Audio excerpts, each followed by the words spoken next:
Welcome back. We are here at St. Clair High School with high school guidance counselor, Mrs. Lisa Higgins. I was a St. Clair High School graduate in 2003, so it's always good to come back and talk to some of the counselors and take a moment to introduce yourself to everybody. Thank you. It's good to have you back. I'm Lisa Higgins. I've been a counselor here at St. Clair High School for 14 years, and I love my job. Excellent.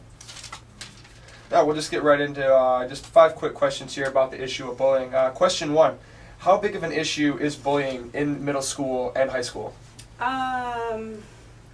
It's an issue. It's hard to quantify how big of an issue it is because a lot of times things that come up, fights, etc., it's when you start to peel away the onion, you realize that, it originates from name calling and bullying, and so it's really hard to quantify. But it is an issue. We deal with it weekly with every age group, 9 through 12, here at the high school.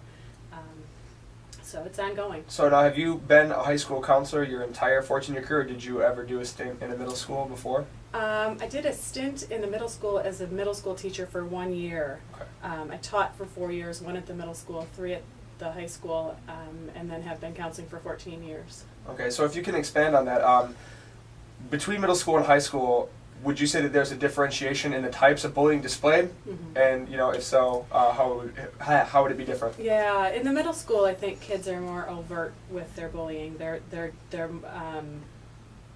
It's the name calling to their face. It's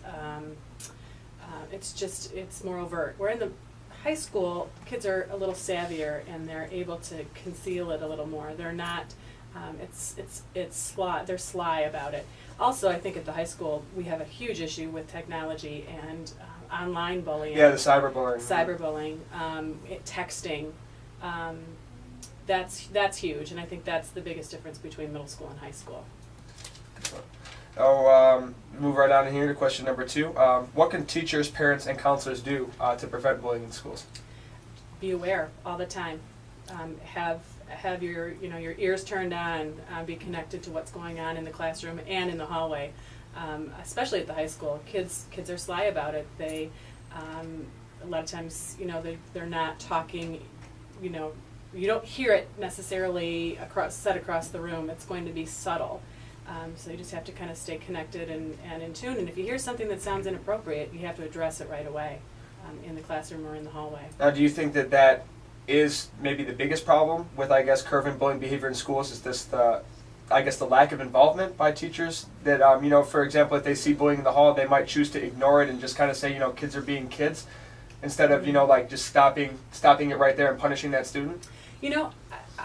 To be honest, I don't think any staff member, any teacher at this building would ever knowingly allow bullying to happen in the classroom or in the hallway, but I just think they're just not in tune to it. They're so focused on what's going on in their classroom in terms of academics, all of the responsibilities they have, that they're not necessarily tuned into what's going on, either the subtle or not so subtle cues that kids are giving off. So it's just reminding them to be aware and heightened to those things that might be going around. Right. So as the bullying behavior or culture changes, faculty has to change in response. All right, question number 3. What is the most difficult part about dealing with bullies? Oh, wow, that's a great question. I guess really what I'm trying to say is, do you find it harder to reach out to the child that's being a bully, or is it more of a problem of the child's environment, like the parents not being very receptive to their child being a bully, I guess, is what I'm trying to...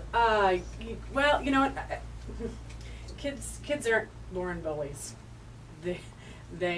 Bullies are created. A lot of times it's from what's going on in the home. You're right. So yeah, it's tough when you're dealing with a kid that's being bullied, because they're when you're dealing with a kid that is a bully, because they're being bullied probably somewhere else in their life, and it's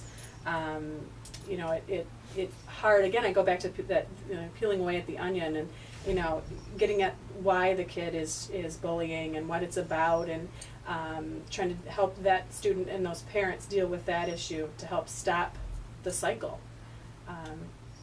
So it's tough. So are you finding that involvement in extracurricular activities kind of helps to do that? With the kids that are being bullies, is it they kind of fit a certain just a criteria where like if they were involved in maybe let's I guess different outlets to display some of that energy that they might not be. Sometimes, yes. But I'm thinking of some of the bullies that I've dealt with here, Okay. and they've had the range, from not being involved in any activities to being on the football team, and it's Okay. really more about being a bully is more about how they feel about themselves, their self-esteem, Definitely. and if they're not feeling good about themselves, even if they're involved, it comes out, as violence against another kid, and so it's hard to pigeonhole a kid and say this type of kid is the bully. But certainly, you're going to feel better about yourself if you're involved in your school, if you are involved in activities that you're successful in. So absolutely, I would encourage any kid to be involved in school activities. I think it's going to help. Yes. All right. So question number 4: is there a decrease in bullying as the students get older, or as this come from middle school to high school? I don't know that there's necessarily a decrease. I think we just see it take on different forms.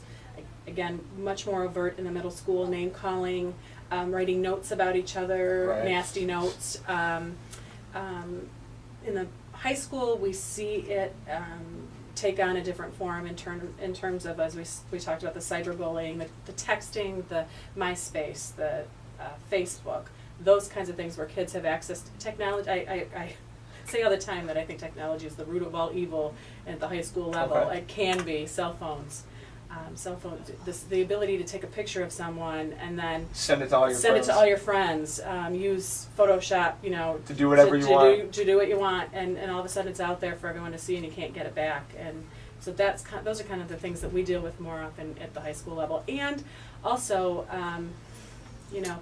sexual orientation, weight issues. Those are the kinds of bullying situations. That So we yeah, see. because I guess the stereotype bullying behavior has always been physical altercations. Now, would you say that with the rise of technology that the physicalness of bullying has decreased, and now it's just more so just talking bad about people behind their backs and posting it on the internet? Yes. Excellent. All right, and so our last question here, question number 5. What are the best words of advice you can give to new counselors that have to deal with bullying? Do lots of reading. I think stay current. Subscribe to journals, professional journals.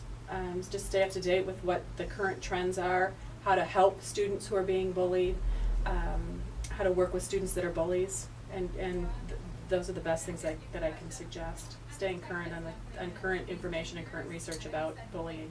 All right, well, Lisa Higgins, thank you so very much for your participation in my study. Thank you. And from St. Clair High School, we are out. So once again, I would like to thank all the girls that participated in my roundtable discussion. Ms. Caroline Steer, who granted me access to her students for the discussion, Ms. Lisa Higgins for her participation in the interview, and my mother, Barbara Short, for being the camerawoman and computer video technician extraordinaire. This has been a Short Family production, and hopefully we'll see you again next time.